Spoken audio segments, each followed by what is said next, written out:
The rain in New York City didn't wash things clean. It just made the grime slicker, turning the asphalt into a black mirror that reflected the neon hostility of the skyline. Elara Vance stood in the lobby of the Sterling Tower, shaking the water from a generic umbrella she had bought at a drugstore 3 blocks away. It was broken at one of the spines, causing the fabric to droop sadly to the left, a pathetic contrast to the cathedral of glass and steel she had just entered. The air inside was aggressively climate-controlled, chilled to a temperature that kept pores tight and attitudes sharper, carrying a scent that wasn't quite floral and not quite chemical. The smell of money, specifically old money that had been laundered into something new and terrifying. Elara caught her reflection in the polished obsidian wall behind the reception desk. At 19, she possessed a beauty that was startling in its raw geography. High cheekbones that could cut glass, widely set eyes the color of storm clouds, and a mouth that naturally rested in a pout that women paid thousands to emulate with fillers. But in the reflection, she also saw the cheap polyester of her blouse, the way her skirt bunched awkwardly at the waist, and the terrifying naivety stamped across her forehead. She was a cornflower trying to survive in a greenhouse of orchids. "Elara Vance to see Mr. Sterling," she said to the receptionist, a woman whose face was so immobile she looked like a stunning, high-definition photograph. The receptionist didn't blink. Her fingers danced silently over a keyboard that made no sound. 34th floor. He is expecting you. Do not touch the glass in the elevator. The ascent was an ear-popping journey into the stratosphere.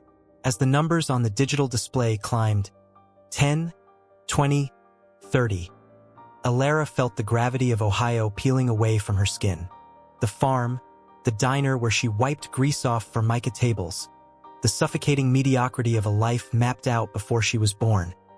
It all receded, replaced by the dizzying vertigo of possibility. The doors slid open with a whisper, revealing not an office, but a sanctuary. Marcus Sterling's office was vast, an expanse of white marble and minimalist Italian furniture that made the human occupants feel like intruders. The far wall was entirely floor-to-ceiling glass, framing Central Park below like a rectangular patch of moss in a concrete canyon. And there he was, the architect of the modern face, standing by the window with his back to her. "Come here," he said. He didn't turn around. His voice was a low baritone, smooth and rich, like expensive dark chocolate that lingers too long on the tongue. Elara walked across the marble floor, the click-clack of her scuffed heels echoing loudly, sounding to her ears like gunshots in a library. She stopped 3 feet behind him, clutching her portfolio, a plastic binder filled with pictures taken by her cousin in a backyard, to her chest like a shield. Marcus turned. In person, the CEO of Muse Agency was more devastating than in the magazines. He was handsome in a way that felt curated, every gray hair at his temples placed by design.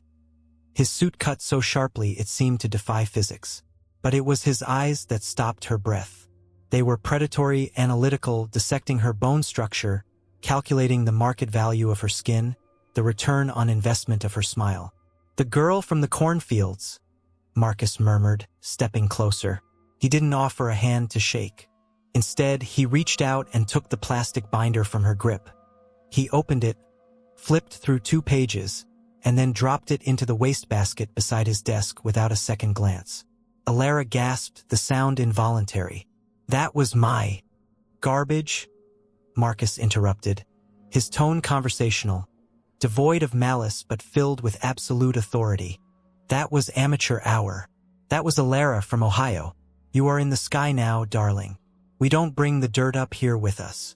He circled her, his gait slow and deliberate. He reached out, his thumb grazing her jawline, tilting her head up toward the harsh studio lights embedded in the ceiling. He hummed, a sound of appraisal. "The camera will love the asymmetry of your left brow," he said, speaking more to himself than to her. "But the jaw is a little heavy, too much chewing, too much substance." He dropped his hand and walked to his desk, picking up a fountain pen that probably cost more than her father's truck. "You want to be a star, Elara?" "Yes," she breathed. The word felt small, insufficient. I want to matter." "Matter," Marcus repeated, tasting the word. "Matter is physical. Matter takes up space. In this industry, we don't want matter. We want ether. We want dreams. We want you to be a vessel that women can pour their insecurities into and drink back up as hope. He slid a thick document across the desk. The paper was heavy, cream-colored, bound in a velvet folder. This is the Standard Muse Agency Exclusive Representation Agreement. Elara stepped forward, her heart hammering a frantic rhythm against her ribs. She reached for the pen. "Read it," Marcus said, though his eyes dared her to sign without looking. "Or don't. It doesn't matter. They are all the same. It says I own your image. It says I decide what you eat, when you sleep, who you date, and how you look. It says that for the next 5 years, you are not a person. You are a product." Elara looked down at the dense legalese. Words like perpetuity, bodily autonomy waiver, and proprietary image rights swam before her eyes. A warning bell rang in the back of her mind, a primitive instinct screaming at her to run, to go back to the elevator, to go back to the rain. But then she looked at Marcus. He was holding out the world to her. "What do I get?" she asked, her voice trembling. Marcus smiled, and for a second, the predator vanished, replaced by a benevolent god. "You get to be immortal. You get to be the face that stops traffic in Tokyo and Paris. You get to never, ever have to wipe a table again. The memory of the diner, the smell of stale fryer grease, the ache in her lower back, the endless gray future," flashed in her mind. Elara picked up the pen. The ink flowed wet and black as she signed her name. Elara Vance. "Good," Marcus said, snatching the paper away the moment the ink left the page. The warmth vanished from his eyes instantly. He pressed a button on his intercom. "Send in the team. She's ours." The doors burst open, and Elara's life as a human being effectively ended. The transition was not a gradual slope. It was a cliff. Within an hour, she was ushered into a company car and driven to a sleek, nondescript building in the meatpacking district. This was the barracks, the high-end dormitory for Muse's new faces. The apartment was luxurious in the way a hotel lobby is luxurious, cold, impersonal, and filled with surfaces that resisted warmth. She was assigned a bunk in a room with 3 other girls. One was crying softly in her sleep. Another was doing sit-ups on the floor, her spine grinding against the hardwood, counting in Russian. The third, a girl named Sasha with hair like spun gold and eyes like dead leaves, looked up from a cigarette she was smoking by the open window. "Fresh meat," Sasha said, blowing smoke into the evening air. "Did he make you drop the portfolio in the trash?" Elara nodded, placing her meager suitcase on the bed. "Yes." "Classic Marcus," Sasha chuckled, a dry, rattling sound. "Wait until he sends you to the dentist. That's when the fun starts." Elara didn't have to wait long. 2 days later, a black town car waited for her at the curb at 5 a.m. The itinerary sent to her new company phone was brief. 6 o'clock, Dr. Vancell. Structural refinement. Dr. Vancell's office was in the Upper East Side, hidden behind a discreet limestone facade. It didn't smell like a dentist's office. It smelled like lilies and antiseptic. The waiting room was empty. Elara was ushered straight into the chair. Dr. Vancell was a man of few words, his face obscured by a surgical mask and loupes. He didn't ask her how she was. He didn't ask if she was flossing. He simply consulted a tablet that bore the Muse logo. "Marcus wants the hollows emphasized," the doctor said, his voice muffled. "Cheekbones need to pop. We're taking the second molars, upper and lower, for total." Elara gripped the armrests, her knuckles turning white. "Take them out? But there's nothing wrong with them. They're healthy." "They are structural impediments," Vancell said, adjusting the light. It blinded her, a white sun wiping out the world. "The jaw is too square. Removing the molars will cause the muscle to atrophy slightly, allowing the cheeks to sink in. The heroin chic look is out, but the skeletal structure? That is forever." "I don't want to lose my teeth," Elara whispered, panic rising in her throat like bile. The doctor paused, the metal instruments clinking softly on the tray. "Ms. Vance, I have a signed consent form from your agent. Clause 8, subsection C regarding surgical alterations required for marketability. If you leave this chair, you breach the contract. I believe the penalty is substantial. Substantial. The word hung in the air. Elara closed her eyes. She thought of the contract. She thought of the diner. She opened her mouth. The next hour was a blur of pressure and the sickening crunch of bone separating from gum. The anesthesia numbed the pain, but it couldn't numb the violence of the act. She could hear the roots giving way, a wet, tearing sound that vibrated through her skull. She felt like a car being stripped for parts. With every tooth that hit the metal tray with a heavy clink, Elara felt a piece of her agency clattering away with it. When she stumbled out into the daylight hours later, her mouth full of gauze and tasting of copper, she caught her reflection in a shop window. Her face was swollen, distorted, like a caricature drawn by a cruel artist. She looked like a monster. This is beauty, she told herself, the mantra repeating in the rhythm of her throbbing jaw. This is what it costs. Recovery was a lonely, hazy fever dream in the barracks. The other girls ignored her. Pain was a contagious disease they didn't want to catch. For 3 days, Elara lay in the dark, icing her jaw, swallowing the painkillers provided by the agency in unlabeled orange bottles. Food was the next battleground. When the swelling went down, she was summoned to the agency's nutrition center. A woman who looked like she hadn't eaten a carbohydrate since the Reagan administration measured Elara's waist with a tape measure that felt like a noose. 25 inches. The nutritionist tooted, scribbling on a clipboard. Unacceptable for runway. We need 22. Marcus wants you waif-like for the upcoming campaign. Ethereal. Ghostly. I'm hungry, Elara said. Her voice was different now. The missing teeth changed the acoustics of her mouth, making her sound slightly hollow, slightly older. Hunger is a mindset, the woman replied, handing her a bag of cotton balls and a bottle of organic orange juice. If the pangs get too bad, dip one of these in the juice and swallow it. It tricks the stomach into thinking it's full. 0 calories. Maximum fullness. Elara stared at the cotton balls. It was absurd. It was madness. It was the industry standard.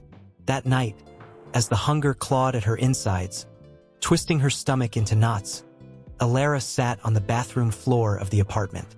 She dipped a white fluff of cotton into the orange liquid. It looked like a grotesque parody of a meal. She put it in her mouth.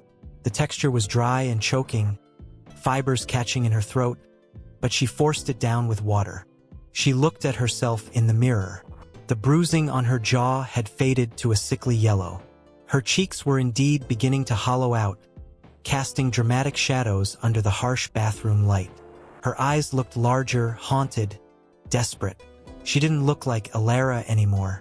Elara was a girl who ate corn on the cob and laughed with her whole body.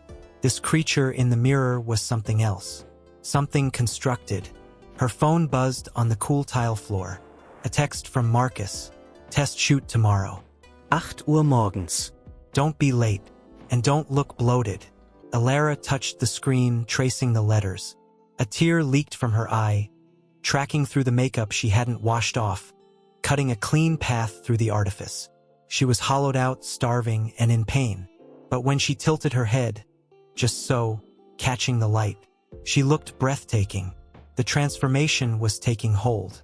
The cement was hardening around her feet. She was no longer a person. She was a canvas, and Marcus Sterling had just begun to paint his masterpiece. But as Elara swallowed the second cotton ball, gagging slightly, she realized that to become a masterpiece, you first have to be destroyed. The morning of the test shoot arrived with a gray, lifeless dawn. The city was waking up, but Elara felt like she was entering a long, induced coma. She dressed in the black leggings and tank top required for the casting, her body feeling light, too light, as if a strong gust of wind could blow her off the sidewalk and into the Hudson River. She arrived at the studio, a cavernous warehouse in Chelsea. The set was minimal, a white cyclorama wall that seemed to stretch into infinity. There she is. Marcus's voice boomed from the darkness behind the photographer. The new face. He stepped into the light. He looked at her, not at her eyes, but at her waist, her jaw, her legs. He nodded, satisfied. The swelling is down. The structure is emerging, Marcus said. He turned to the photographer, a man with a camera lens that looked like the barrel of a cannon. I want her vulnerable. I want her to look like she's breaking. That's what sells luxury. Leo. The fragility of it. Leo, the photographer, looked at Elara.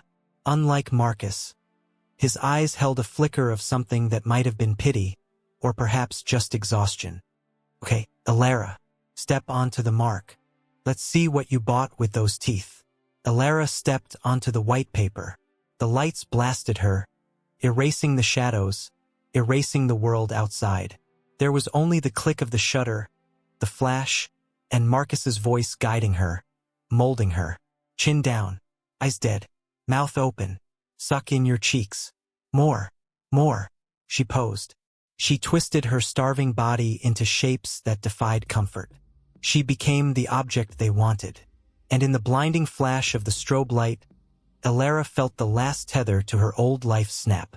She was falling, spinning into the void of the lens, a beautiful, broken thing. Perfect, Marcus whispered, the sound amplified by the studio acoustics. Now let's talk about the Lumina campaign. I have a product that's going to change your life.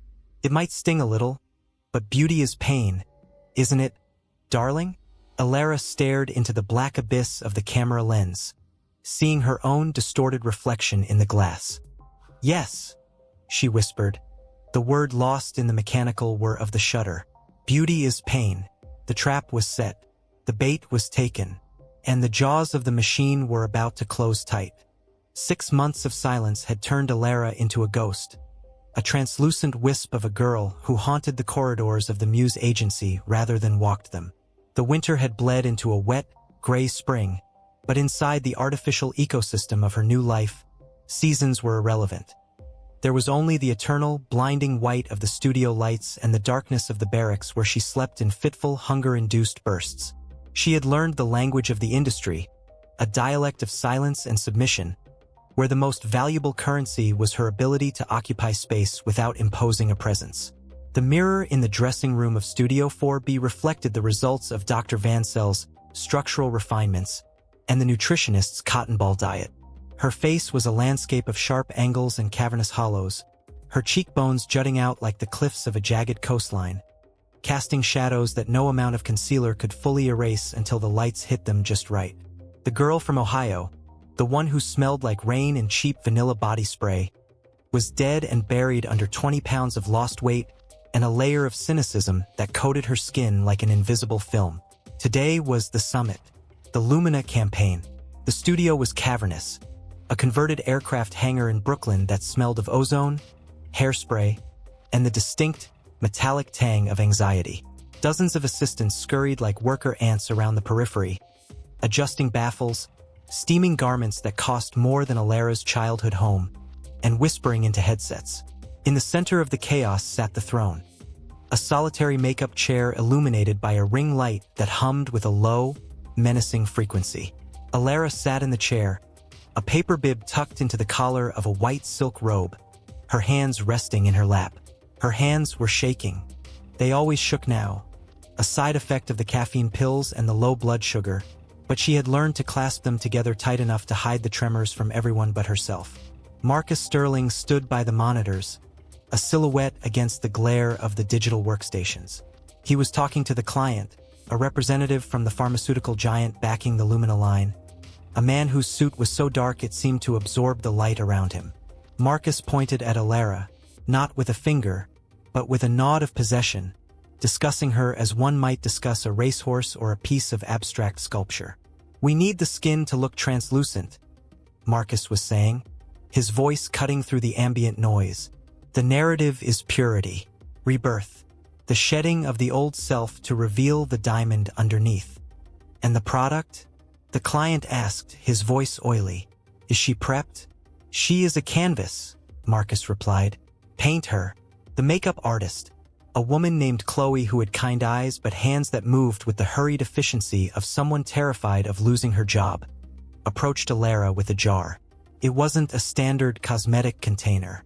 It was a heavy, frosted glass vessel with a silver lid, looking more like something that belonged in a high-containment laboratory than a vanity table. The label simply read Lumina, phase for prototype. "Okay, sweetie," Chloe whispered, popping the lid. A scent drifted up, sickly sweet, like rotting lilies masked by harsh antiseptic. "This is the hero product. We're going to apply a thick layer. It's got some active ingredients.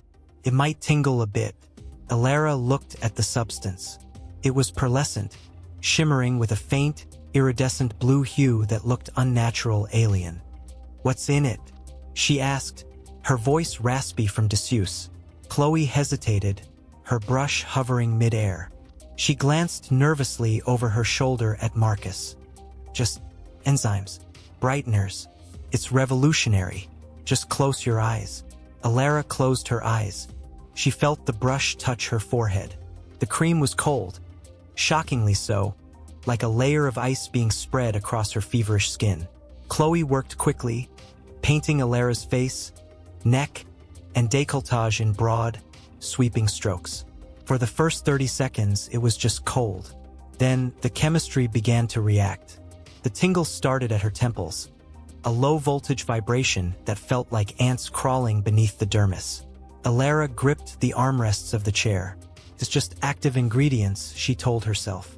"It's the price of beauty." But the ants turned into needles. The cold sensation inverted, snapping into a sudden, intense heat. It wasn't the warmth of the sun. It was the heat of a chemical reaction, a caustic bite that deepened with every passing second. Elara's eyes flew open. She gasped, her hand flying up instinctively to her face.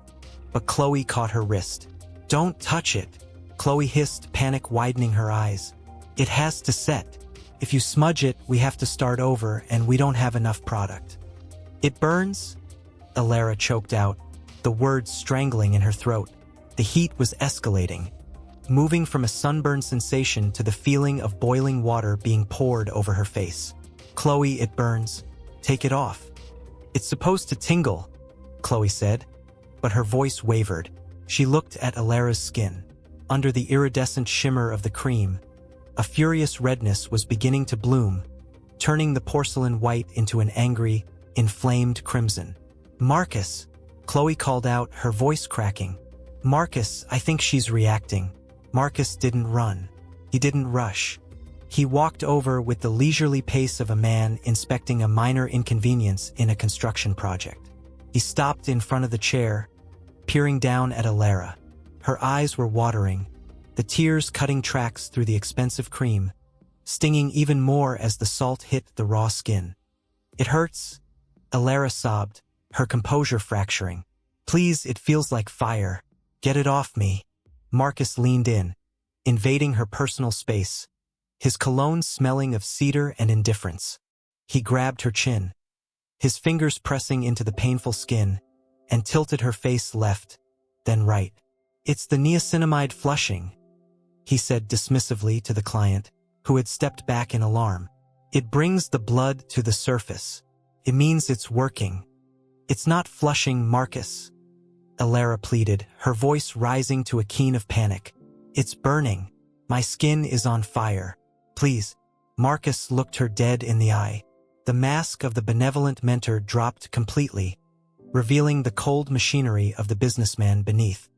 "Elara, look at me. The set is lit. The photographer costs $10,000 an hour. The client is standing right there. Do you remember Clause 14? The breach of contract penalty? I don't care," she cried, her body convulsing as the pain spiked, feeling like acid eating through the layers of her epidermis. "You should care," Marcus whispered, his voice dropping to a lethal hiss, "because if you walk off this set, you owe me $200,000. Do you have that in your bank account? Or will you go back to Ohio and spend the rest of your life paying me back from your waitress tips? Rotting away in a trailer while your parents lose their farm to pay your legal fees?" The threat hit her harder than the chemical burn. The farm, her parents, the crushing weight of the poverty she had escaped. The pain on her face was excruciating, a physical scream, but the fear of the financial ruin was a cold, iron cage slamming shut around her. She whimpered, a sound of pure, broken defeat. It hurts so much. I know, Marcus said, straightening up and smoothing his suit jacket. Pain is temporary. Bankruptcy is forever. Suck it up. Leo, we're ready. He gestured to the set. Get her on the mark. Now, Elara stood up. Her legs felt like jelly. Every nerve ending in her face was firing a distress signal, a cacophony of agony that made her vision blur. Chloe dabbed at the tear tracks with a sponge, apologizing quietly under her breath, but Elara couldn't hear her. The world had narrowed to a tunnel of white agony. She walked to the center of the cyclorama. The floor was seamless white paper. Above her, a bank of strobe lights hung like the eyes of judgment. Leo, the photographer, stood behind his camera. He was a man with messy hair and a cynicism that usually shielded him from the absurdity of his job. But even he looked uncomfortable. He peered through the viewfinder, then lowered the camera. Marcus, Leo said, his voice rough. She's shaking, and her skin. It's blistering under the makeup. The texture is going to be all wrong. Shoot it, Marcus commanded from the darkness of the monitoring booth. Blow out the highlights. Overexpose it if you have to. Just get the shot. Elara, Leo said, looking at her directly. Can you give me something? Anything? Elara stood there, her face feeling like it was melting off her skull. She closed her eyes for a second, trying to find a place inside herself that wasn't on fire. She thought of the cold snow in Ohio. She thought of the bottom of a lake. She disassociated. She pushed her consciousness out of her body, leaving the meat and the bone behind to endure the torture. When she opened her eyes, they were dead, empty. Chin up, Leo directed, raising the camera. Part your lips. Look at the lens like it's a lover. Click. The flash blinded her. The heat from the strobe added to the inferno on her face. Good. Turn to the left. Profile. Let the light hit the cheekbone. Click. Elara moved like an automaton. The cream was drying now, tightening her skin, pulling at the blisters forming underneath. Every micro-expression was agony. A smile felt like ripping open a wound. A pout felt like pressing a hot iron to her lips. Beautiful. Marcus's voice came over the loudspeaker, distorted and godlike. More vulnerability. I want to see the soul leaving the body. It wasn't a metaphor. He was capturing a live autopsy. For 4 hours, the torture continued. They reapplied the cream when it started to flake, layering poison over injury. Elara stopped crying because she simply didn't have the hydration left to produce tears. She entered a trance state, a gray fog where time had no meaning. There was only the flash, the voice, the pain. Flash, voice, pain. She posed with the jar of lumina held next to her face. The jar that was burning her alive. She had to caress it, look at it with adoration. Love the product, Elara, Leo commanded, though he sounded sick. It's your savior. It's my executioner, she thought. But her face arranged itself into a mask of beatific worship. Finally, after what felt like a lifetime, the memory card was full. That's a wrap, Marcus announced. The adrenaline that had been propping Elara up vanished instantly. Her knees buckled, and she collapsed onto the white paper, a heap of silk and misery. Chloe and 2 other assistants rushed forward with wet towels and basins of water. Get it off, Elara moaned, clawing at her face. Get it off! Get it off! Don't scrub, Chloe yelled, grabbing her hands. Gently, or you'll tear the skin. They began to wash her face. The sensation of the water hitting the chemical burns was a fresh hell, a stinging shock that made Elara scream, a raw, guttural sound that echoed off the high metal ceilings of the hangar. As the pearlescent cream was washed away, the truth was revealed. The assistants gasped. Leo, who had walked over to check on her, turned away, covering his mouth with his hand. Elara's face was destroyed. The skin was a violent shade of angry magenta, raised in welts and fluid-filled blisters. Patches of skin around her nose and cheekbones had peeled away entirely, leaving raw, weeping flesh exposed. She looked like a burn victim pulled from a house fire. She sat up, trembling violently, and a production assistant mistakenly held up a hand mirror. Elara looked. A scream died in her throat. She touched her cheek, her fingers coming away wet with serum and blood. "I'm ruined," she whispered. The realization was colder than the winter air. "My face, it's gone." Marcus walked onto the set. He held a bottle of water, taking a casual sip as he approached the circle of horrified crew members. He looked down at Elara, at the ruin of her face, at the devastation of his muse. There was no horror in his eyes. No regret, just a calculation.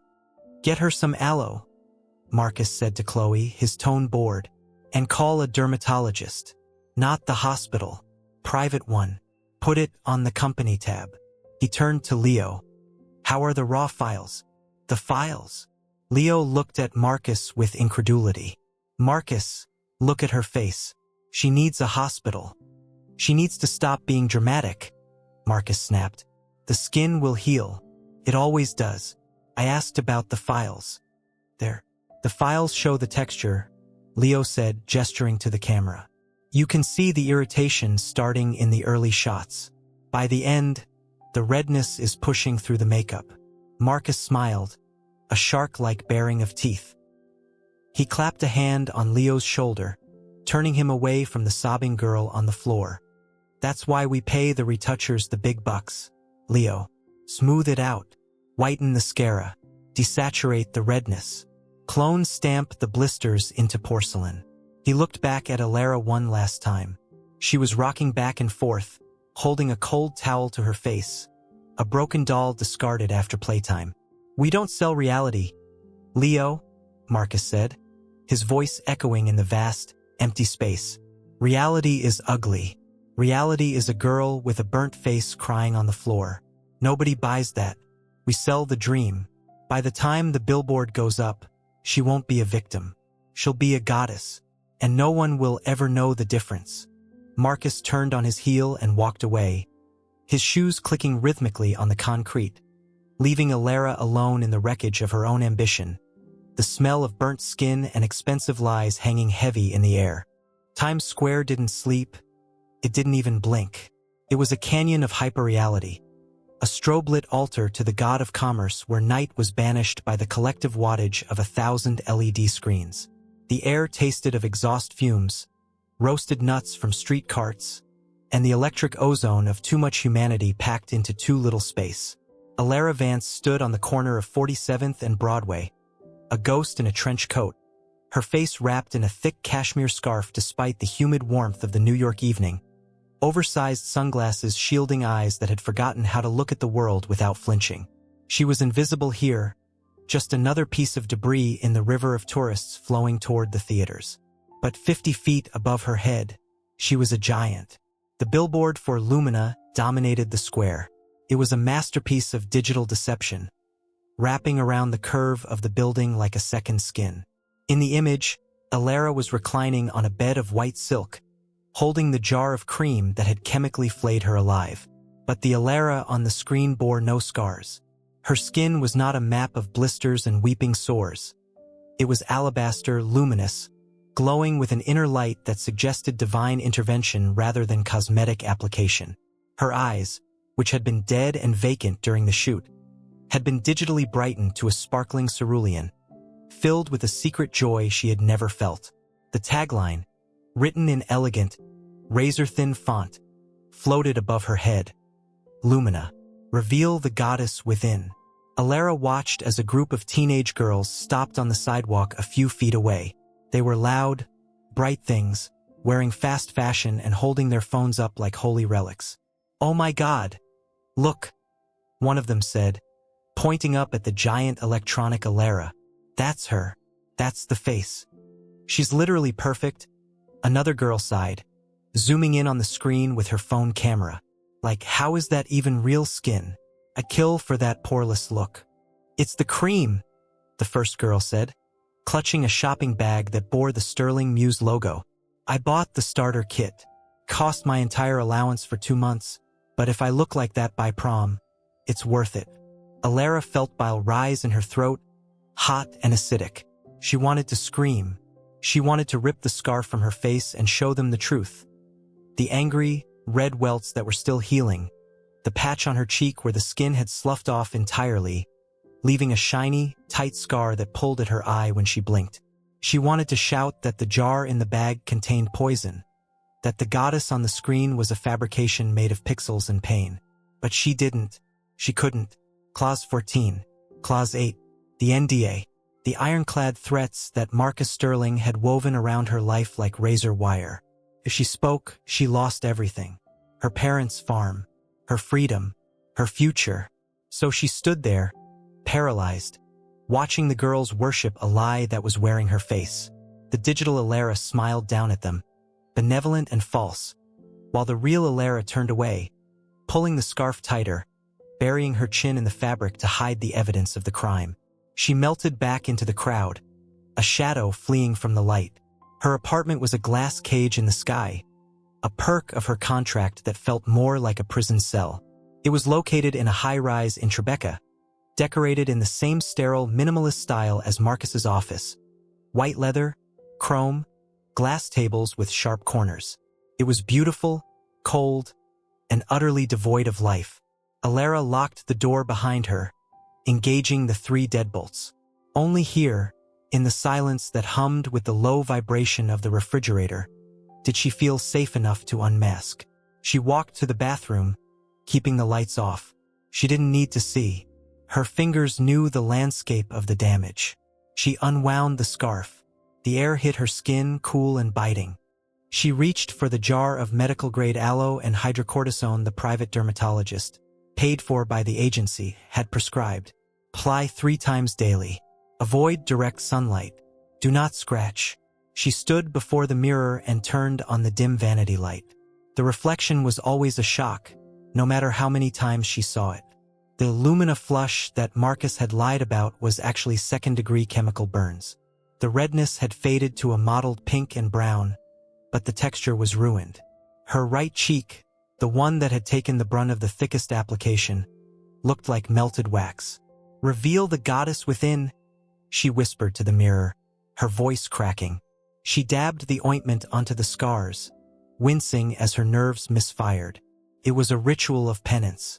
She had sold her body, bit by bit, her teeth, her waistline, and now her skin. And for what? For a billboard she couldn't look at and a bank account she wasn't allowed to touch without permission. She walked into the living room, sinking onto the white leather sofa. On the coffee table lay a pile of mail that her assistant, another minder paid by Marcus to watch her, had dropped off earlier.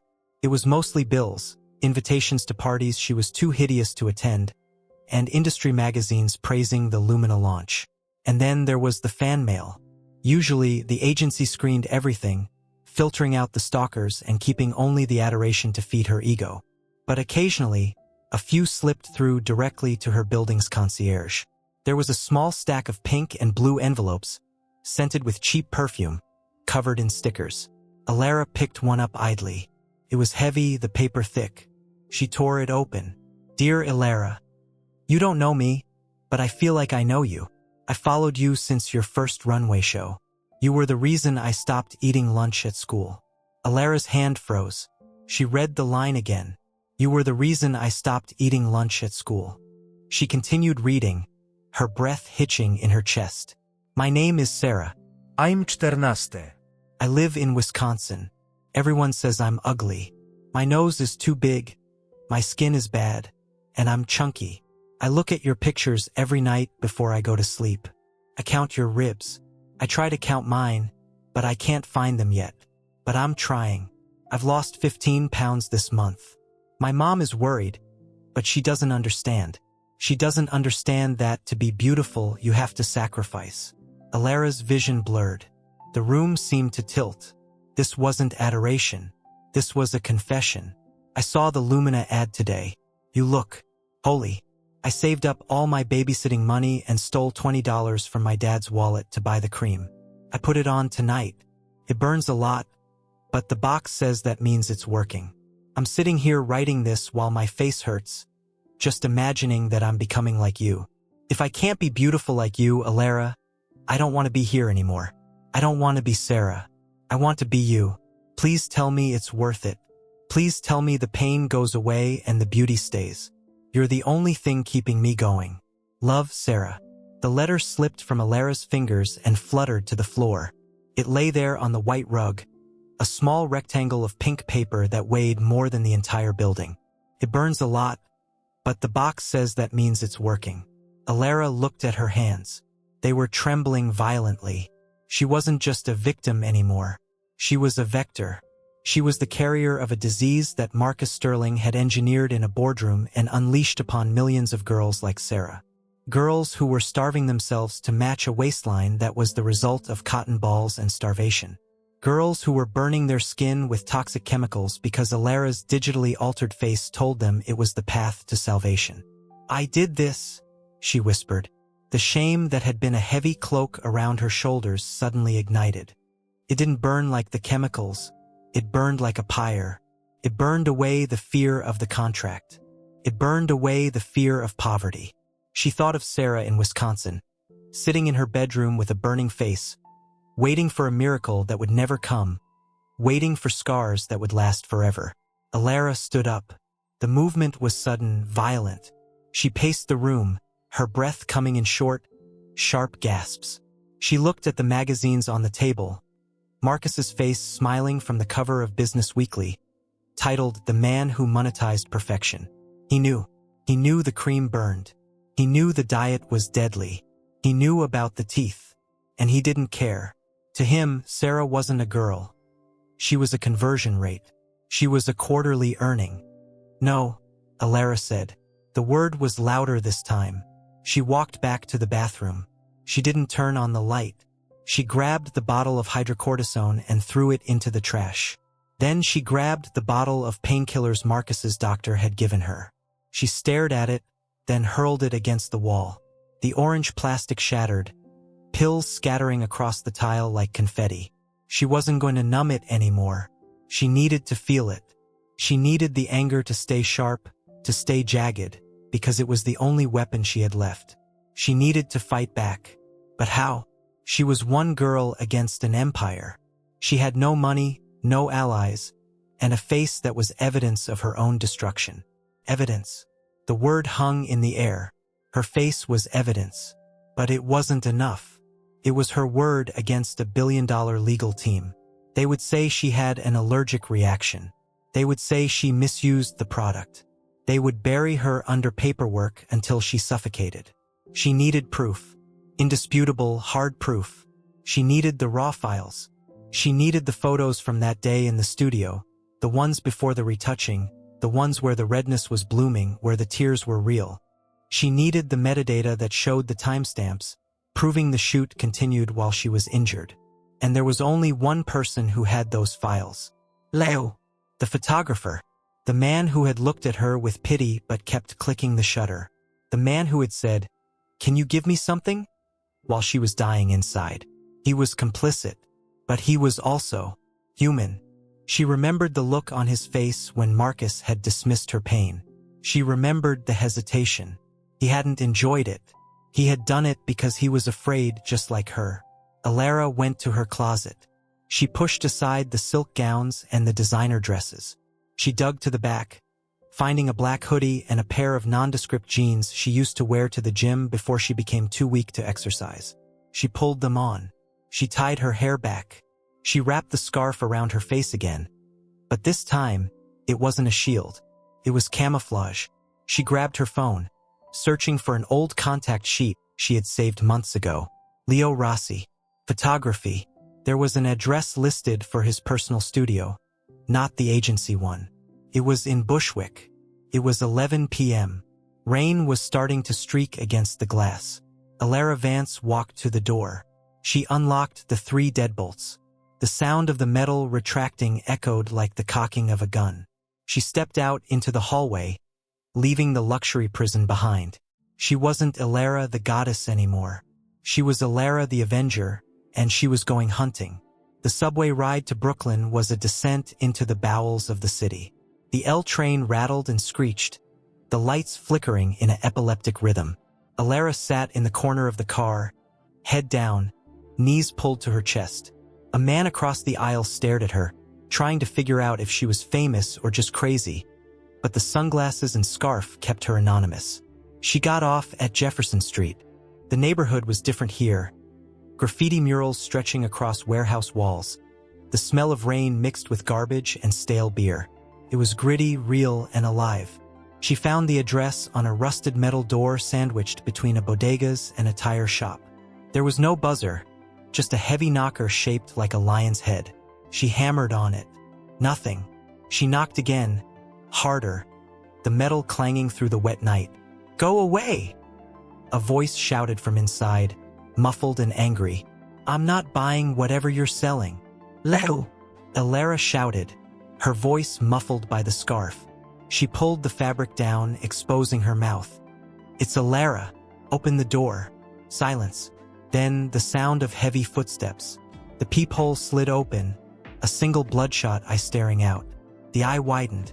The sound of locks turning 1, 2, 3. The heavy door groaned open. Leo stood there. He looked terrible. He was wearing a stained t-shirt, his hair a bird's nest of grease and neglect.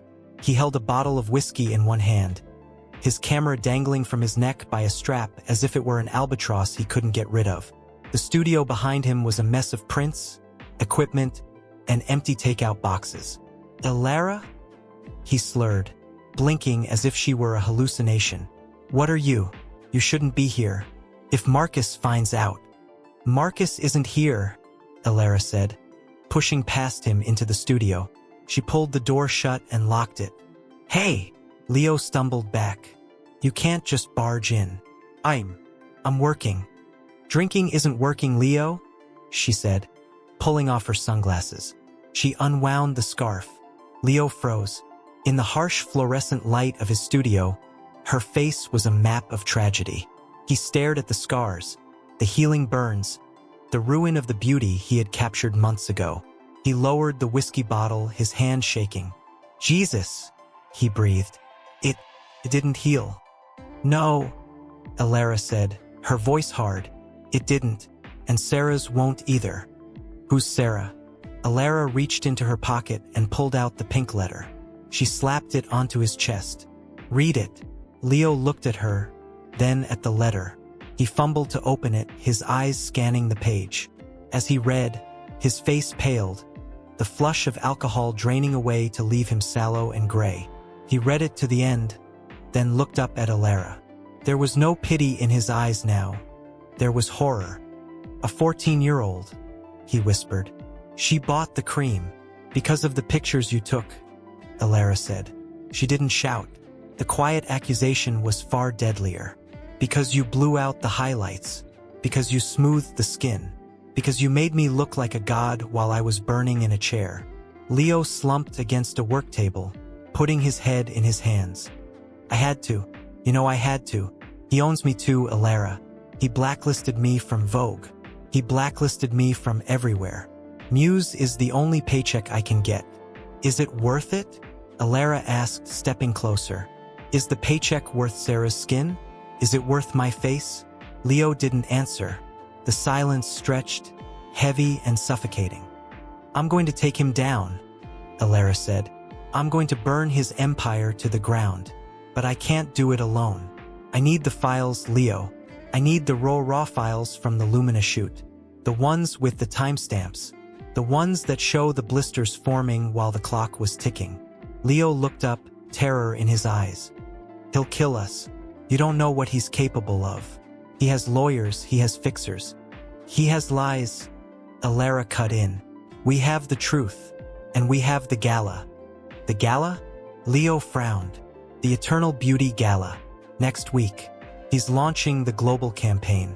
Every editor, every investor, every camera in the world will be there. He wants me to walk the runway as the face of Lumina."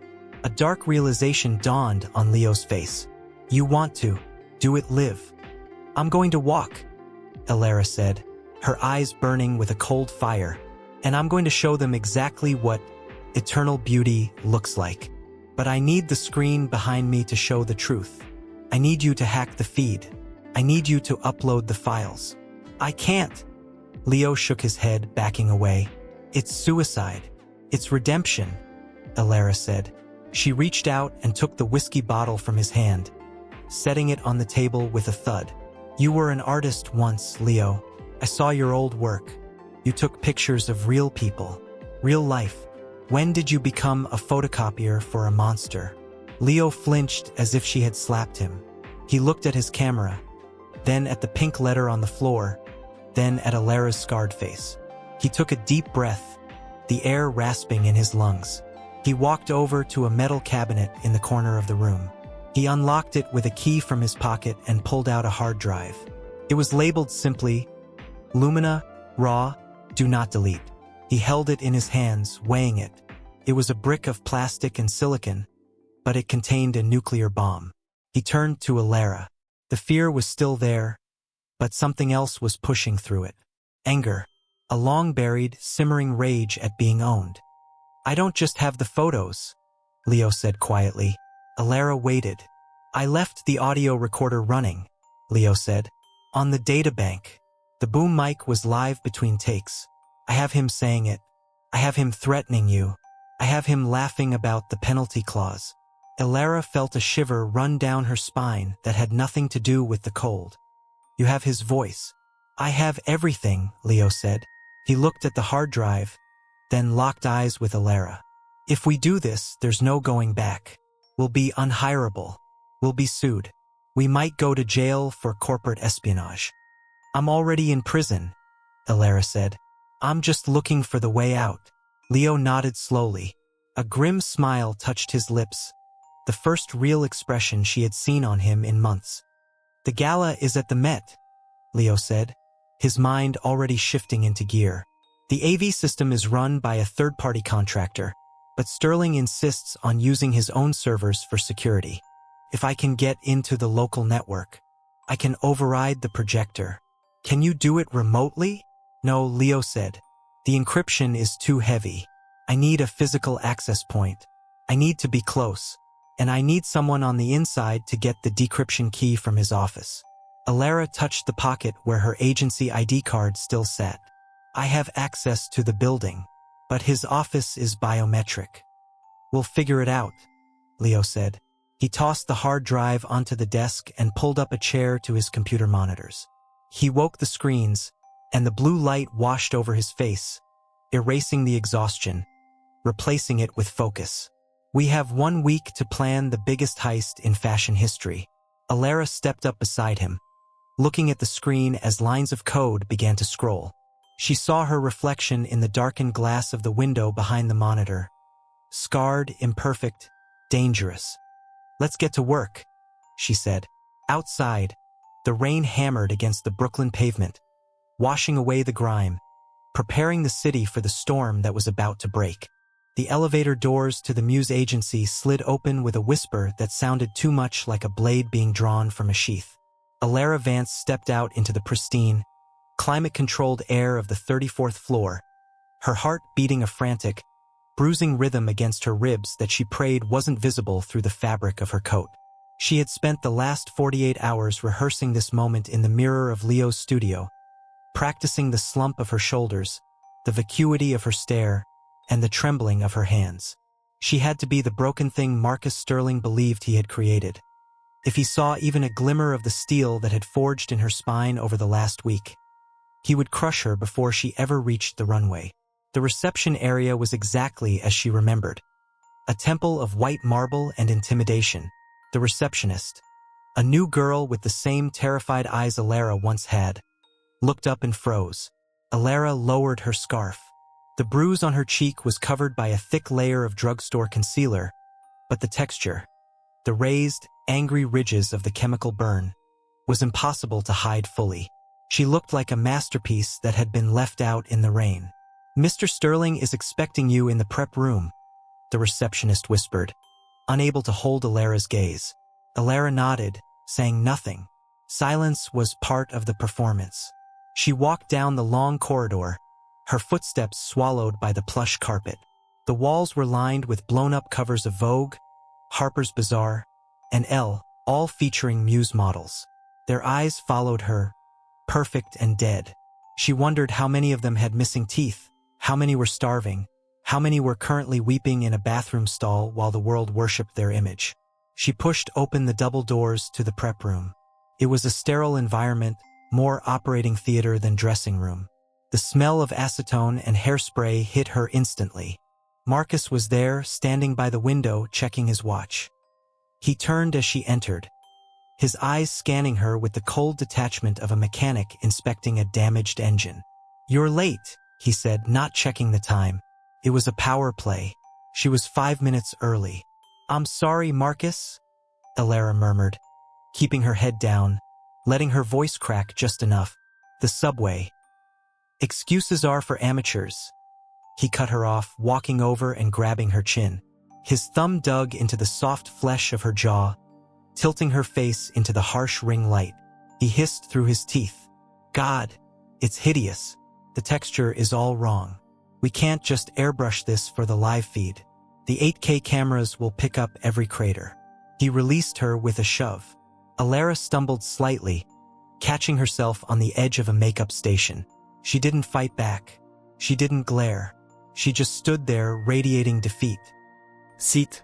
Marcus commented. "We brought in a specialist. Since you decided to ruin the canvas, we have to rebuild it." A man Elara didn't recognize stepped out from the shadows.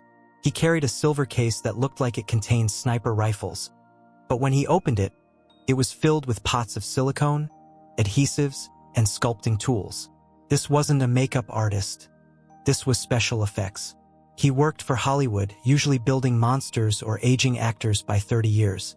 Today, his job was to make a monster look like a human girl. "Don't move," the specialist said, his voice devoid of empathy.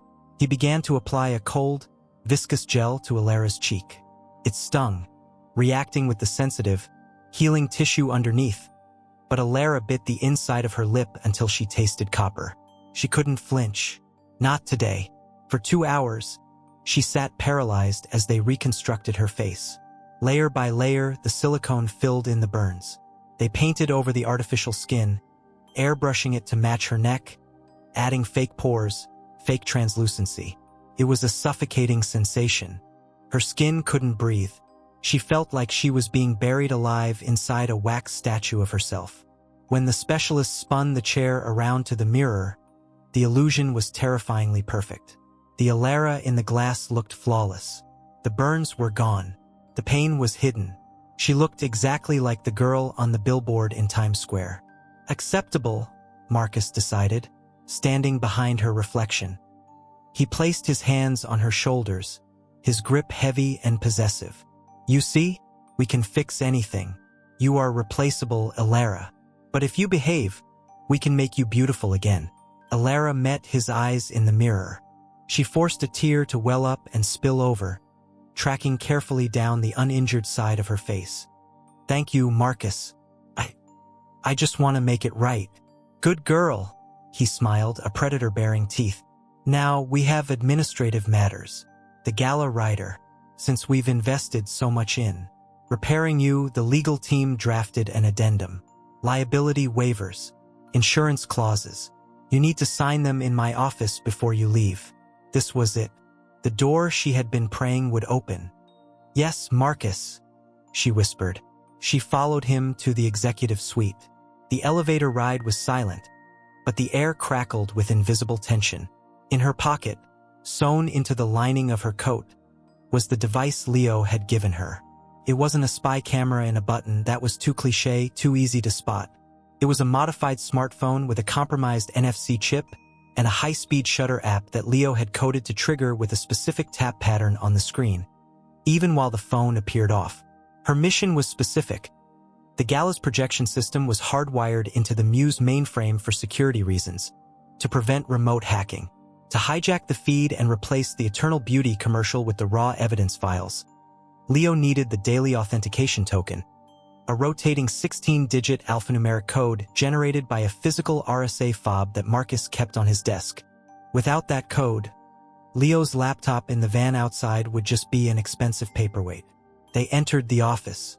The panoramic view of Central Park was gray and weeping with rain, matching the turmoil in Elara's stomach.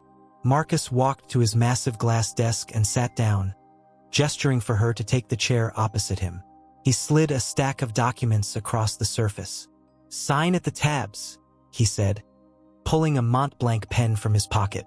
Elara picked up the pen. Her hand shook. Real nerves this time. She signed the first page. Elara Vance. She signed the second. Elara Vance. She was signing away her right to sue for future medical complications. She was signing away her right to speak to the press for 10 years. As she signed, her eyes darted across the desk. It was obsessively organized.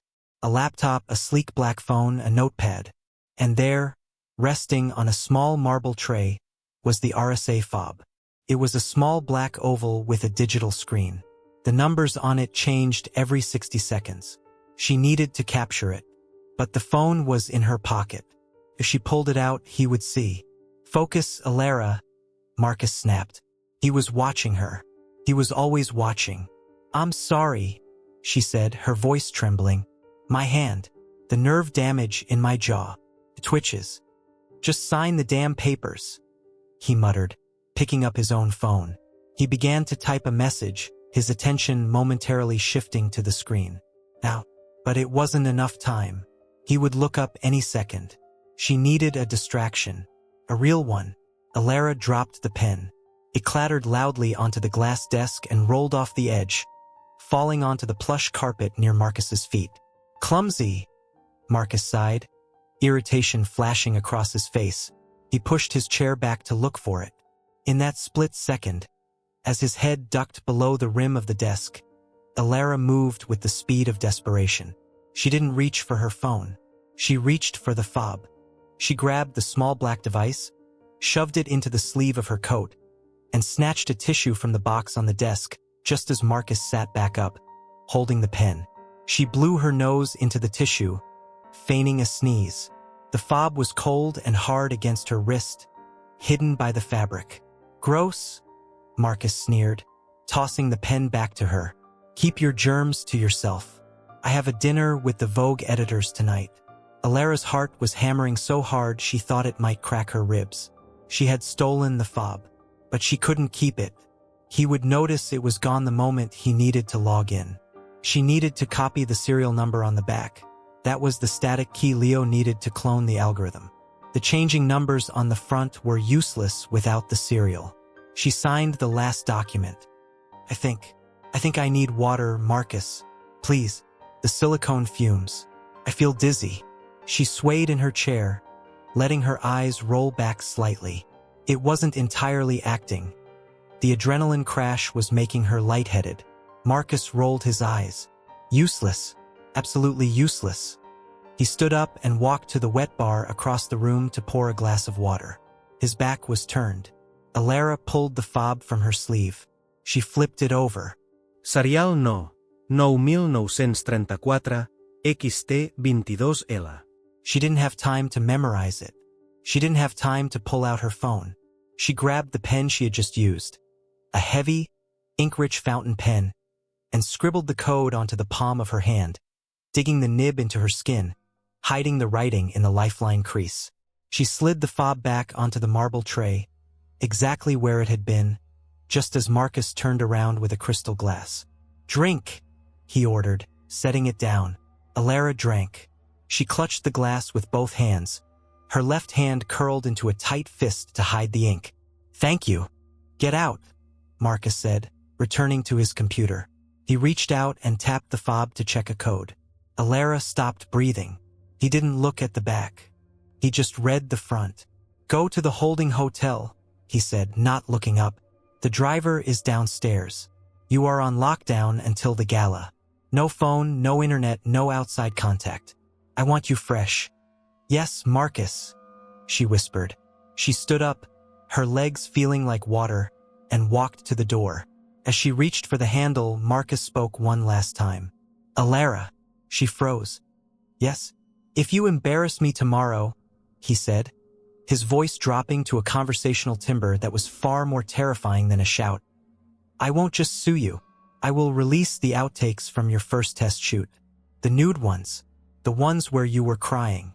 I'll send them to your father in Ohio first. The threat was a physical blow. It was meant to paralyze her. Instead, it severed the last thread of hesitation holding her back. "I won't embarrass you, Marcus," she said, turning to look at him one last time. Her face was a perfect mask of silicone compliance. "Tomorrow will be unforgettable." The holding hotel was the Pierre, a fortress of old-world luxury overlooking the park. Elara was escorted to a suite on the 20th floor by one of Marcus's security detail, a man named Gower who looked like a refrigerator with a neck. "Room service only," Gower grunted, taking her personal phone, the agency issued one, and slipping it into his pocket. "I'll be outside the door. Don't try to leave." The door clicked shut. Elara was alone. She immediately rushed to the bathroom and locked the door. She turned on the tap, letting the water run loud. She opened her left hand. The ink was smudged by sweat, but legible. 9934 XT 22L. She needed to get this to Leo, but she was trapped on the 20th floor with a gorilla outside her door and no phone, except for the burner phone Leo had given her.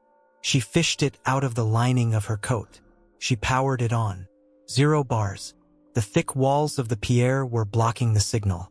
She cursed silently. She moved to the window. 1 bar.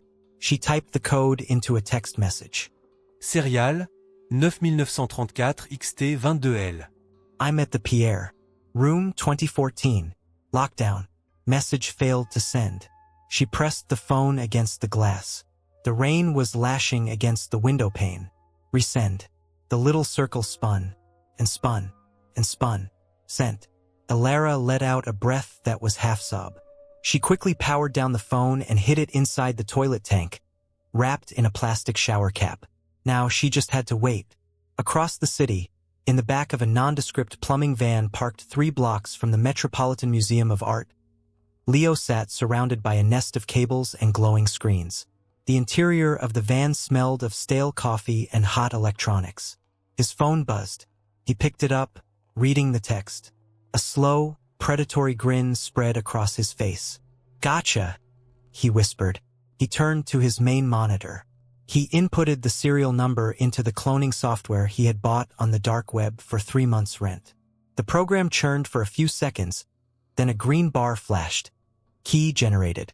Synchronized. He now had a digital copy of Marcus's authentication token. He could log into the Muse mainframe as the CEO. "All right, Marcus," Leo muttered, his fingers flying across the keyboard. "Let's see what you're hiding in the basement." He accessed the playlist for the gala. He found the file labeled Lumina_campaign_final_4K MOV. This was the video that would play on the massive IMAX-sized screen behind Elara when she walked the runway. He prepared the swap. He queued up the folder labeled the_truth.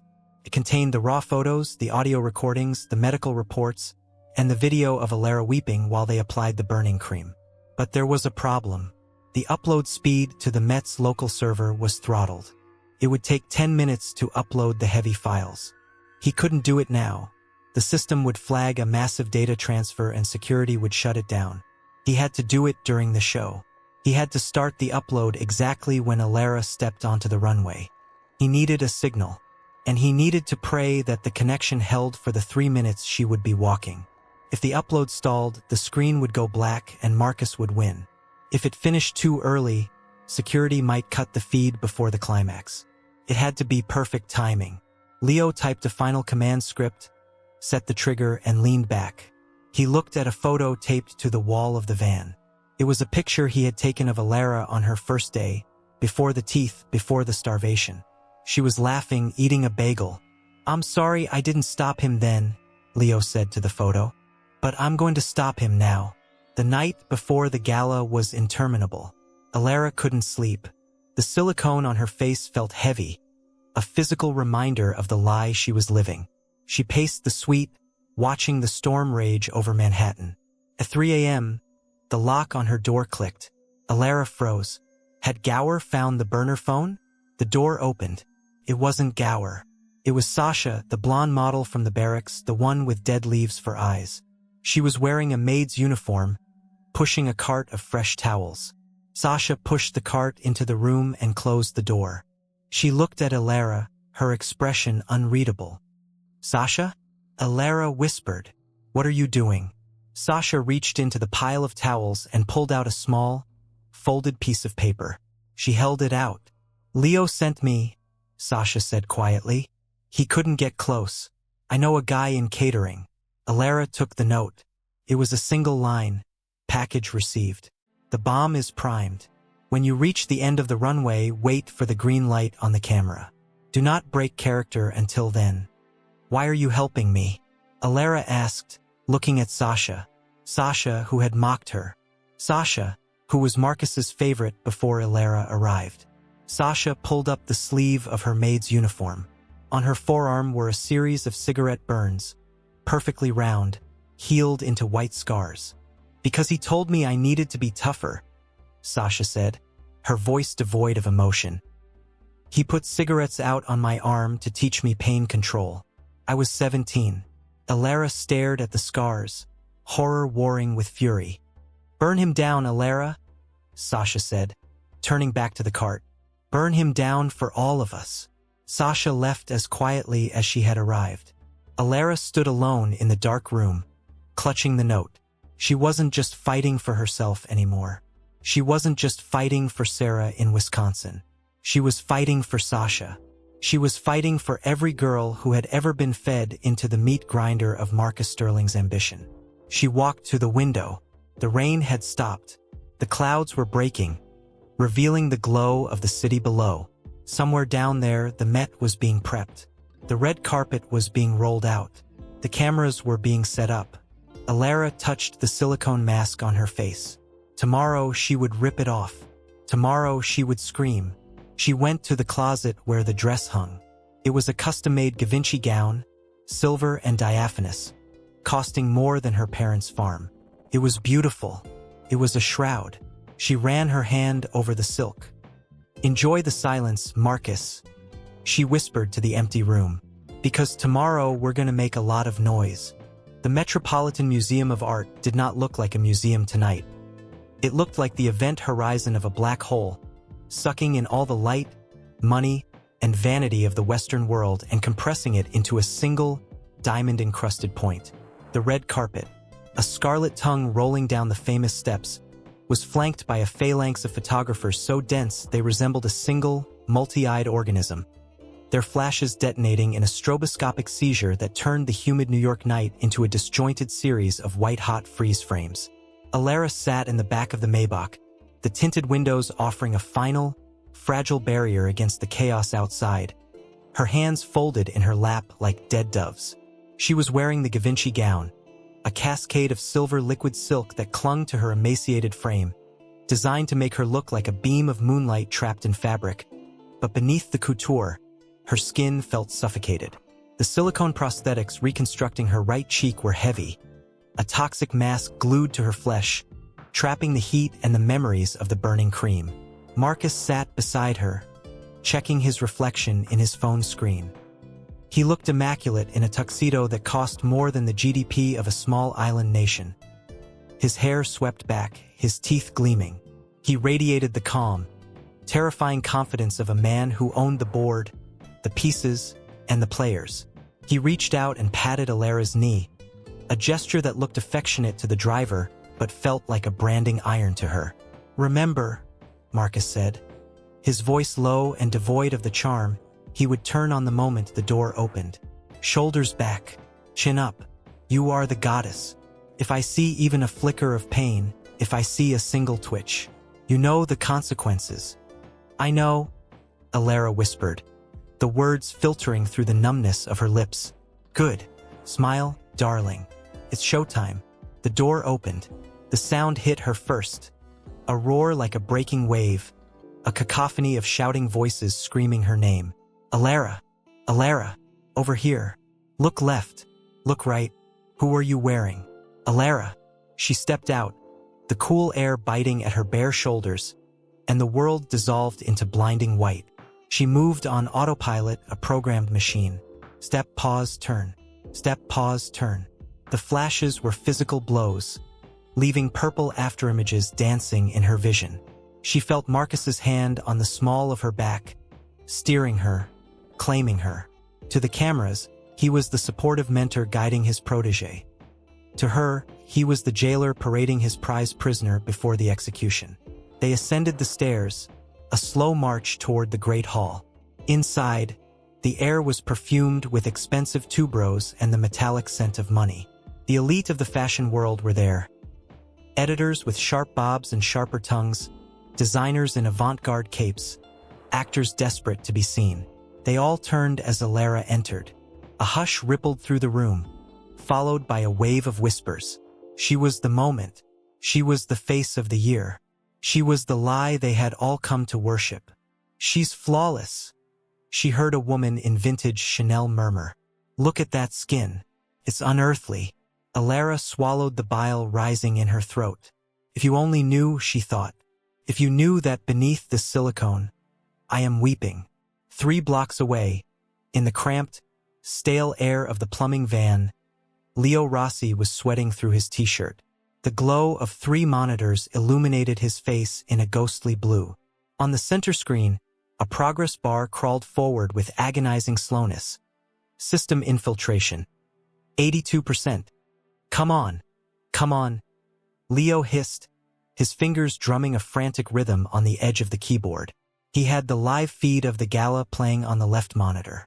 He saw Elara enter the great hall. He saw the deadness in her eyes that the cameras mistook for mystery. He saw Marcus's hand on her back. Don't let him break you, kid, Leo whispered. Just hold on. His phone buzzed. It was Sasha. A simple text. We are in position. Runway starts in 5. Leo typed a command into the console.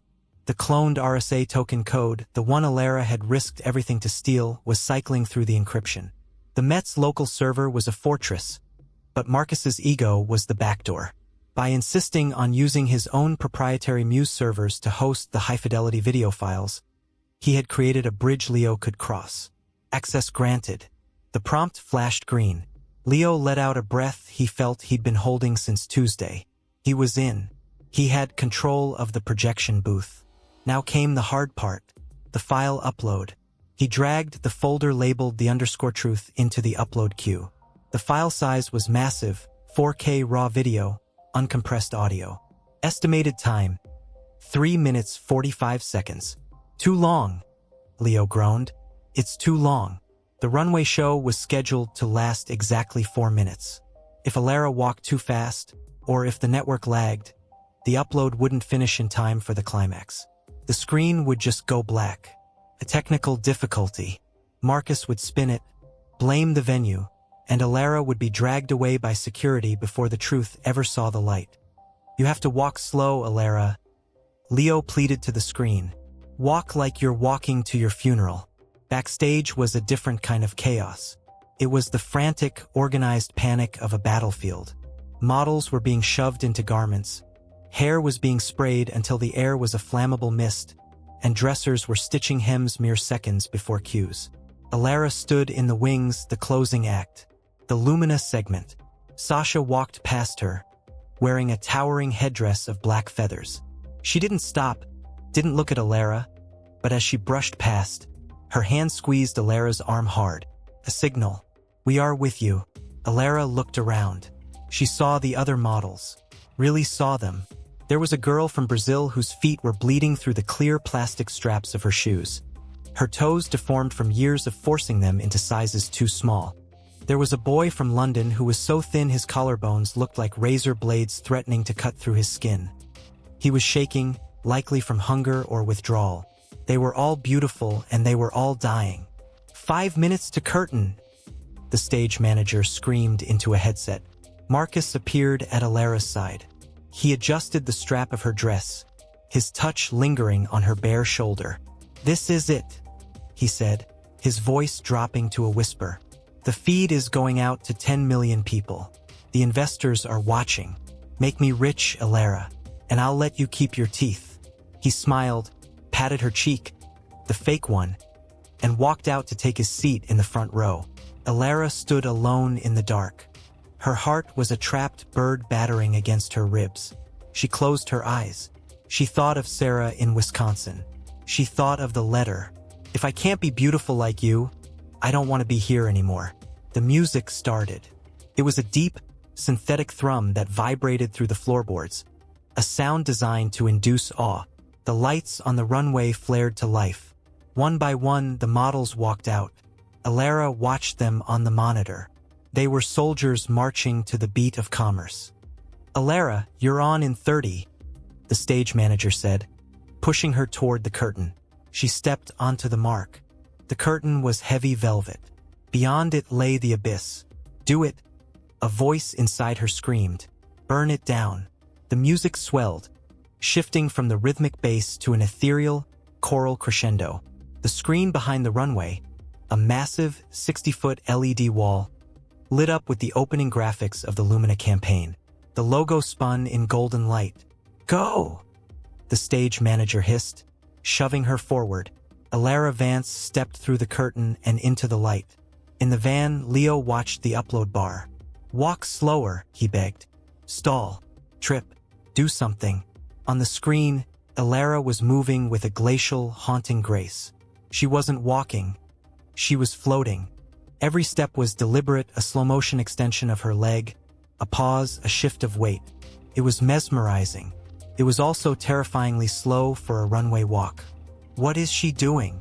Marcus hissed from the front row, his smile faltering. "Pick up the pace." But Elara didn't speed up. She was buying time. She knew. Somehow, she felt the tenuous connection in the air, the digital thread that was fraying. Leo's fingers hovered over the execute key. The network speed dipped. The bar turned red. Stalled. "No, no, no." Leo slammed his fist on the desk. "Don't you dare crash on me now." He frantically rerouted the connection, bypassing the primary firewall to prioritize the data packet. It was risky. It would trigger every alarm in the Met's security system, but he had no choice. Warning. Intrusion detected. Leo ignored the flashing red lights on his own console. He poured every ounce of bandwidth into the upload. Elara was halfway down the runway. She looked like a specter. The audience was entranced. They thought the slowness was an artistic choice, a representation of the timelessness of beauty. They didn't know it was the gait of a woman walking to the gallows. She was 10 feet from the end of the runway, 10 feet from the mark where she had to pose, 10 feet from the moment of truth. Leo held his breath. His heart stopped. The world narrowed down to that tiny white sliver of the progress bar. Upload complete. "Gotcha." Leo exhaled, his voice trembling. He hit the enter key. Light it up. Elara reached the end of the runway. She stopped. The lights were blinding, hot white suns that seared her retinas. She could feel the heat of them reacting with the silicone on her face, softening the adhesive. She looked into the darkness of the camera pit. And there it was. On the main camera, the one broadcasting the live feed to the world, a small red tally light flickered off, and a solid, bright green light turned on. Green. The signal. Elara let out a breath she hadn't realized she was holding. The fear vanished, replaced by a cold, crystalline clarity. She looked down at Marcus in the front row.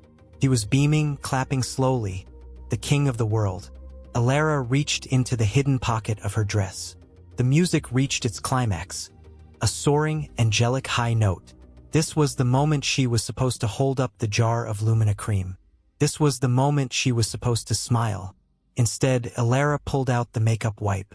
It was a rough, industrial-grade cloth she had soaked in acetone backstage. The audience frowned. A ripple of confusion moved through the front row. What was that? A prop. A piece of avant-garde performance art? Elara raised the cloth to her face. She locked eyes with Marcus. And then, with a violence that shocked the room into silence, she dragged the chemically soaked cloth across her right cheek. She didn't just wipe. She clawed. The acetone ate through the sealant instantly. The silicone, softened by the heat and the solvent, tore away in chunks, peeled off like dead skin, dragging the concealer and the foundation with it. Underneath, the truth was waiting. The angry, red, weeping lesions of the chemical burns were exposed to the 8K cameras. The scars were jagged, wet, and horrifying against the perfection of the rest of her face. The room gasped. It was a sound like the air being sucked out of an airlock. One collective, horrified intake of breath. Marcus stood up, his face draining of color. "Stop!" he mouthed. Or maybe he screamed it, but Elara couldn't hear him. She dropped the silicone-covered wipe onto the pristine white runway. It landed with a wet plat.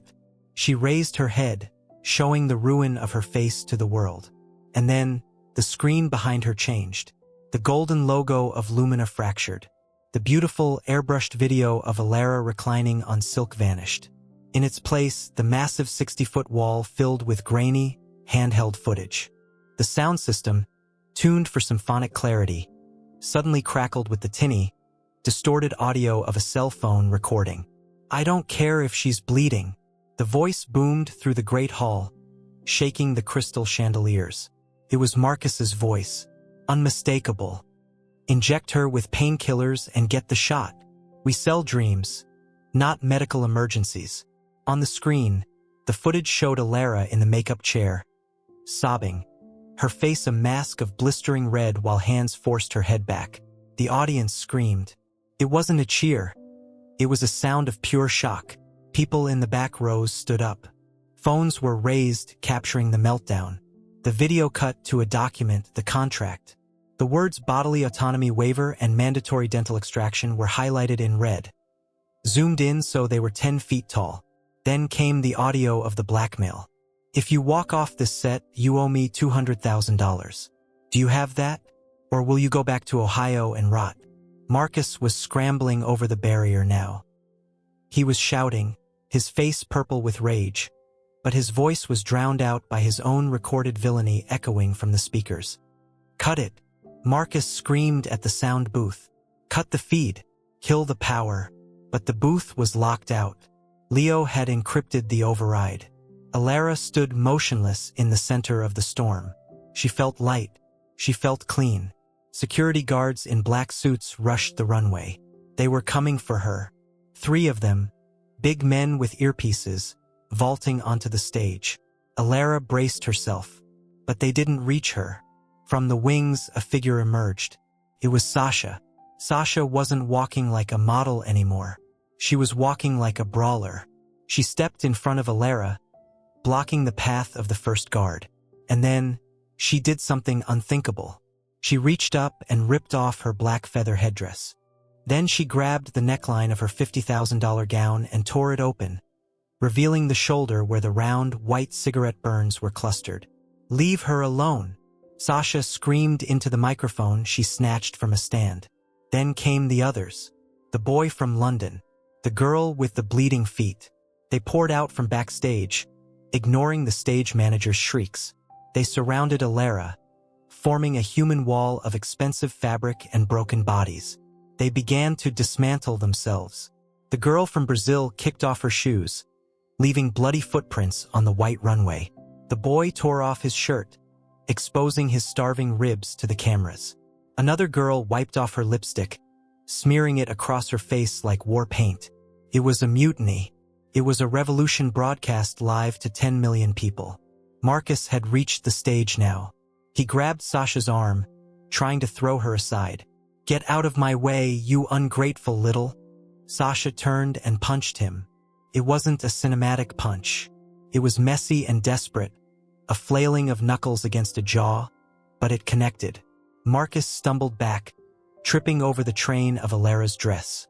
He fell hard, landing on his back in the center of the runway, staring up at the giant screen where his own face was currently laughing about evading safety regulations. The image on the screen changed one last time. It wasn't a video anymore. It was a scrolling list. List of unauthorized procedures. Elara Vance. Chemical burns. Sasha Ivanova. Abuse/assault. Davina L. Forced starvation. Leo Rossi, blackmail.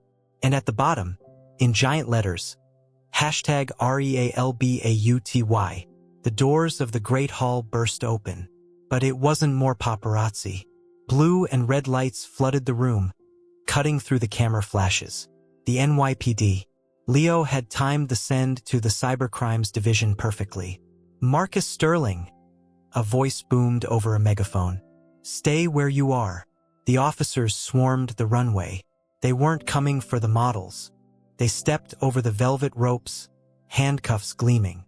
Marcus tried to scramble up, disheveled, his tuxedo torn, his nose bleeding from Sasha's punch. He looked at Elara. His eyes were wide with a terror she had never seen there before. He looked small. "You," he rasped, pointing a shaking finger at her. "You ruined me. I made you." Elara stepped through the line of models. She looked down at him. Her face was throbbing, the cool air stinging her raw skin, but she had never felt more beautiful. She leaned down, just close enough for the microphone near her feet to pick up her whisper. "You didn't make me, Marcus," she said. "You broke me. I just rearranged the pieces." The police grabbed him. The click of the handcuffs was the loudest sound in the room, louder than the music, louder than the shouting. As they dragged him away, kicking and screaming threats of lawsuits, Elara looked up at the projection booth. She couldn't see him, but she knew he was there. She gave a small nod. The screen went black. The Eternal Beauty Gala was over. The era of silence had ended. Elara looked at Sasha, then at the other models. They were breathing hard, shaking, adrenaline crashing through their systems. The audience was still in shock, some crying, some filming, some just staring in silence at the wreckage of the illusion. Elara took Sasha's hand. Her grip was strong. "What now?" Sasha asked, her voice trembling.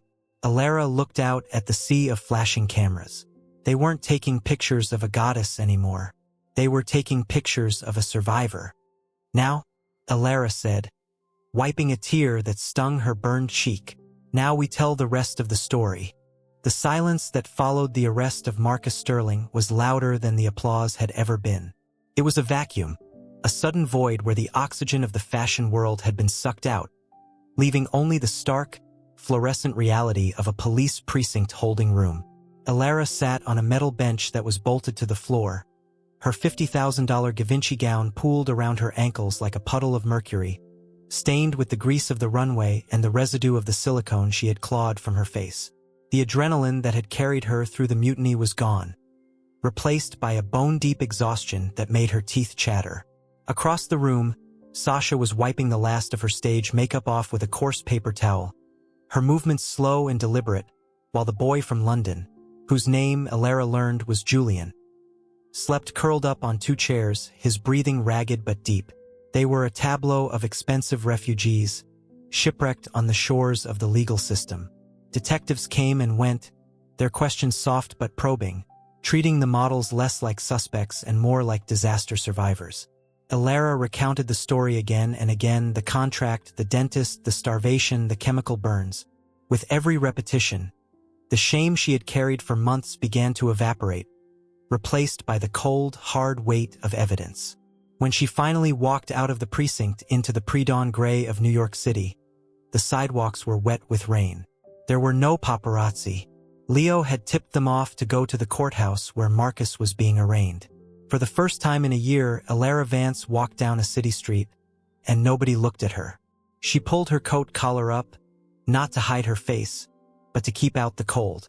Her cheek burned, a dull, throbbing reminder of the price she had paid, but the air tasted sweet, tasted like autonomy. The trial of the century did not happen overnight. It was a slow, grinding dismantle of an empire that took 6 agonizing months.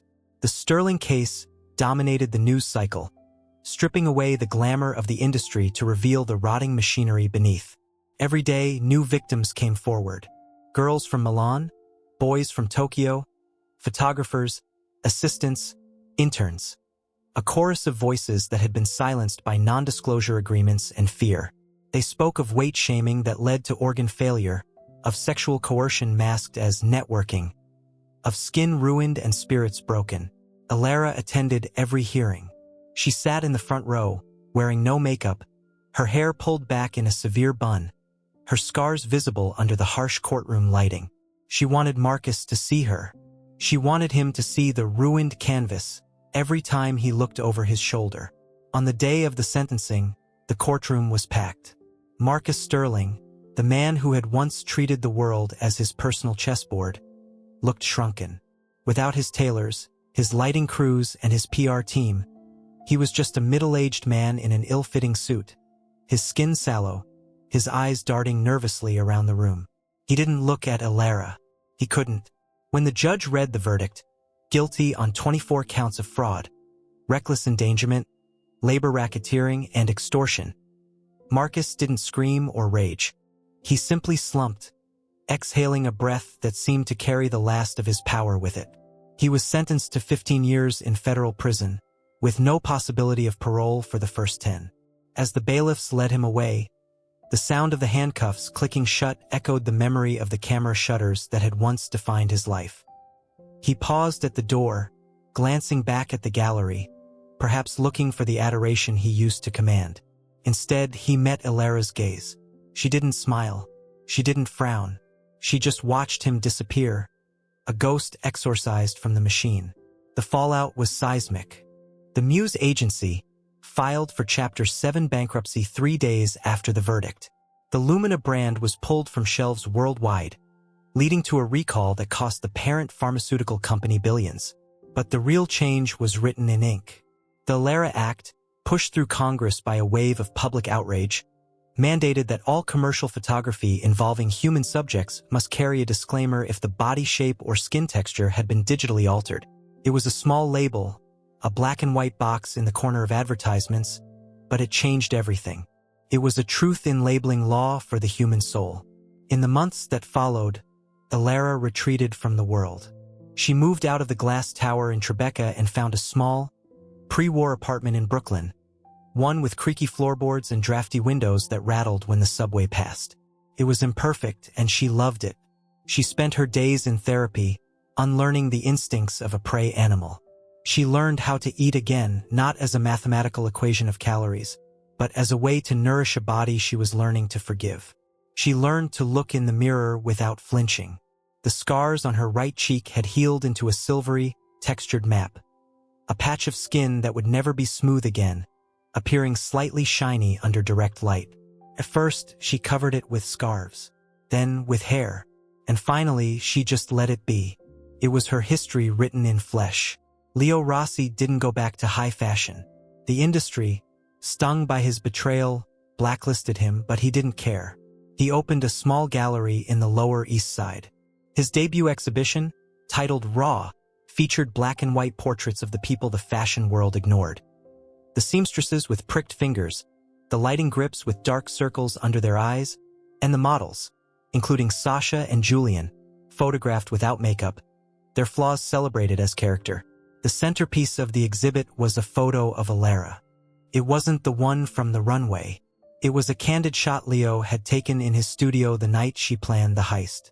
She was looking at the computer screen, her face illuminated by the blue code, her expression fierce and terrified and undeniably alive. The photo was titled The Arsonist. One crisp October afternoon, Elara received a phone call from an unknown number. It was a woman's voice, hesitant and soft. "Elara? This is Sarah's mother. From Wisconsin." Elara's heart skipped a beat. She hadn't spoken to Sarah, the 14-year-old girl whose letter had sparked the revolution, though she had written back once the trial was over. "Sarah is in the city," the mother said. "We came for a consultation with a burn specialist.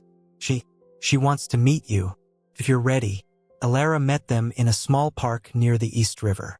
The autumn leaves were turning the color of rust and gold, swirling around the park benches. She saw them from a distance, a woman in a sensible coat looking anxious, and a teenage girl sitting beside her, wearing a large hooded sweatshirt pulled low over her forehead. Elara walked over, her boots crunching on the gravel. The mother stood up, extending a hand, but Elara looked past her to the girl. "Sarah?" Elara asked gently. The girl looked up. She pushed the hood back. The damage was visible.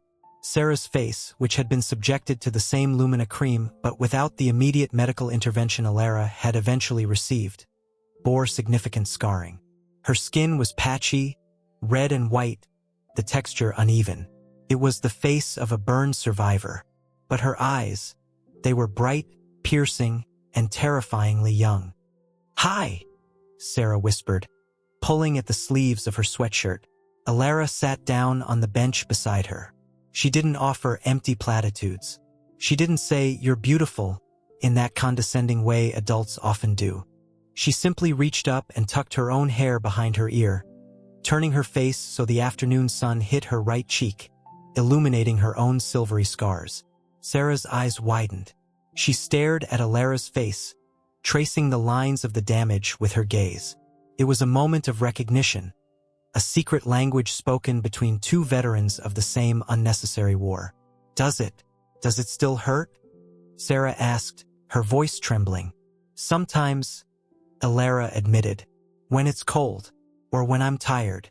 But the pain is different now. It's just a feeling. It's not a punishment."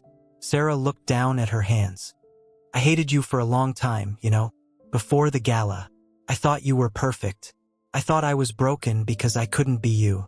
"I was never perfect, Sarah," Elara said, reaching out to take the girl's hand. "I was a construction. I was a building made of Photoshop and starvation. What happened to us? It wasn't our fault. We were sold a lie that cost us our skin. I don't know how to be this." Sarah gestured to her face. "Everyone stares. At school, they call me zombie. I just want to hide." Elara squeezed her hand. "I know. I wanted to hide too. I wanted to disappear. But hiding is what they want. Hiding means we're ashamed. And we have nothing to be ashamed of. Marcus is in a cell. We are here sitting in the sun." Elara reached into her bag and pulled out a small, leather-bound journal. "I started writing," she said. "Not for a magazine. Just for me. About what it feels like to wake up and not count calories. About what it feels like to be angry. You should try it. Write down the names of the kids who call you zombie.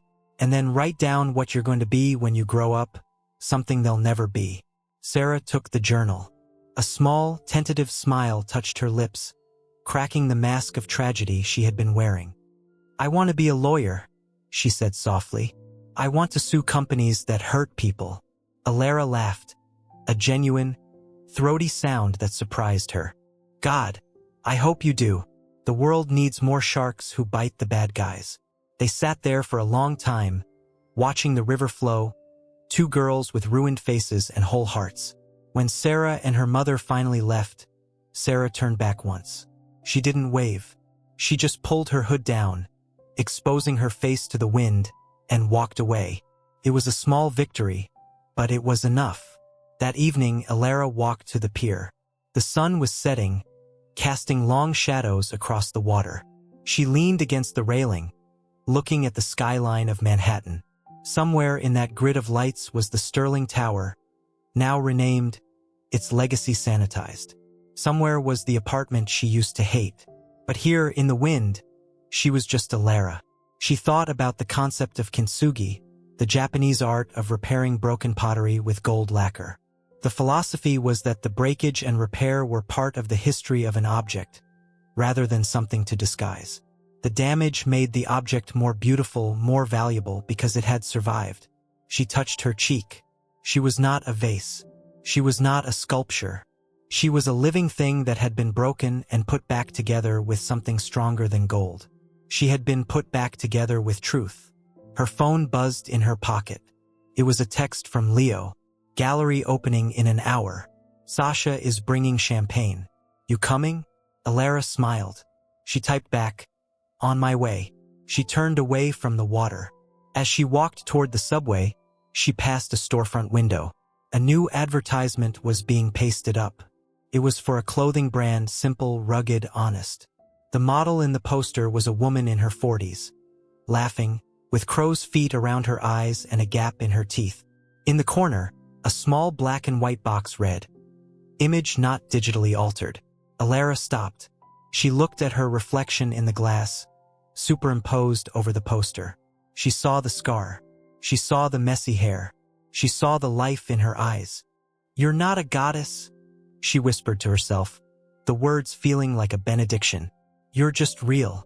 And for the first time in her life, that was enough. Elara Vance turned up her collar against the autumn chill and stepped into the rhythm of the city. A singular, imperfect note in a symphony of millions. walking toward a future that belonged entirely to her.